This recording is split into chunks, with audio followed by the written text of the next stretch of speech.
guys, guess what? Today, our little red Jeep is going on a super muddy adventure. And trust me, this tiny car is about to get really, really dirty. Look at that, straight into the mud. Splash. The wheels are spinning, the mud is flying everywhere. But the Jeep just keeps going. Ah! Oh, now it's stuck in a deep puddle. Do you think it can make it out? Let's see. Oh yeah, it's pushing hard. Vroom vroom, and it's free again. Here it goes, climbing over slippery rocks. Careful, little Jeep, don't fall. Wow, it made it. And now whoosh, did you see that splash? That puddle went higher than the Jeep itself. This red Jeep is like a tiny superhero. No matter how messy the road gets, it just keeps rolling forward. Mud on the tires, mud on the windows, even mud dripping from the roof. And it still won't stop.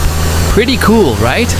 If you had a tiny red Jeep like this, where would you drive it? Tell me in the comments. And don't forget to like and subscribe so you can join the Jeep on its next muddy adventure. Vroom, vroom!